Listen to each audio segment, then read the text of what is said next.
പ്രിയരെ, ഞാൻ ഗോവിന്ദൻ അടിച്ചോളി പാനൂര്.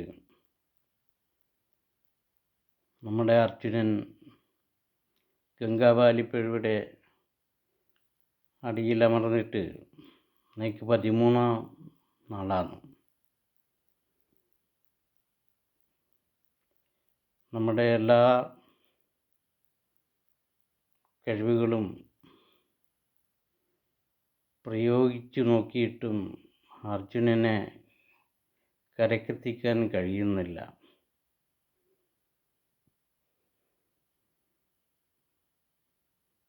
എന്തു ചെയ്യാം? ക്രൂരമായൊരു വിധി എന്നല്ലാതെ മറ്റെന്ത് പറയാനാണ്? നമ്മുടെ മനുഷ്യൻ്റെ കഴിവുകൾ മുഴുവൻ പുറത്തെടുത്തിട്ടും ആ പാവപ്പെട്ടൊരു അർജുനനെ പുറത്ത് കടത്താൻ കഴിയാതെ പ്രതിസന്ധിയിലാണിപ്പോഴും ഉള്ളത്. തരുണത്തിൽ നമ്മളേറെ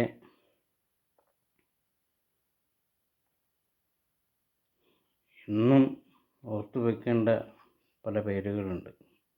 കാൻവാർ MLA സതീഷ് കൃഷ്ണ, അദ്ദേഹം കേരളത്തിൻ്റെ MLA ആയിരുന്നെങ്കിൽ എന്ന്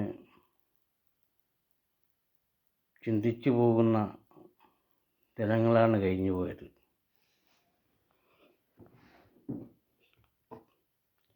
അദ്ദേഹത്തിൻ്റെ അർജുനനോടും ആ കുടുംബത്തോടുമുള്ള ഒരു പ്രതിബദ്ധത കാണുമ്പോൾ അദ്ദേഹം കേരളത്തിലെ ഒരു MLA ആയിരുന്നെങ്കിലെന്ന് ആശിച്ചു പോകുന്നു. അത്രമാത്രം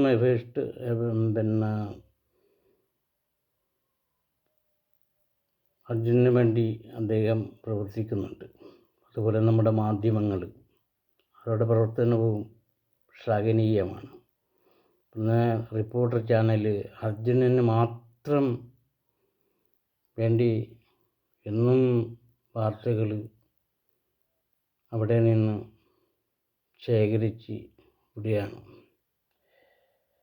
അതുപോലെ കേരളത്തിലെ എല്ലാ മാധ്യമങ്ങളും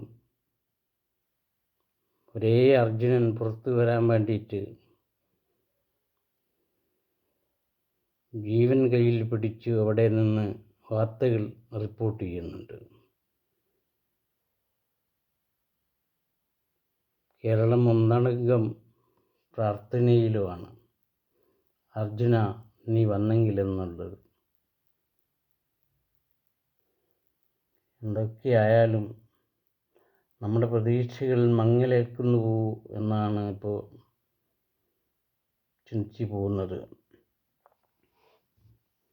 അതാണ് ഈ ഗാനം. പുന്നാരമുത്തേ കരളേ അർജു, നീയെവിടെ പോയി പൊന്നുനാഥ, നിന്നെ തിരക്കാതിടങ്ങളില്ല. ഗംഗാവാലിപ്പുഴ നിന്നെ കവർന്നിട്ട് ഏതോരു ദിക്കിലമർത്തി വെച്ചു. നാളുകൾ 13 പിന്നിട്ടിട്ടും ഒരുവിധ വിവരവുമില്ല പൊന്നേ. അന്നു നീ യാത്ര തിരിച്ചിടുമ്പോൾ എന്തെല്ലാം മോഹങ്ങളായിരുന്നു. യാത്ര കഴിഞ്ഞു നീ വീട്ടിൽ വന്നാൽ ഭക്ഷണം നൽകി വരവേറ്റിടാൻ പുന്നാരമുത്തേ കൊതിച്ചിരുന്നു.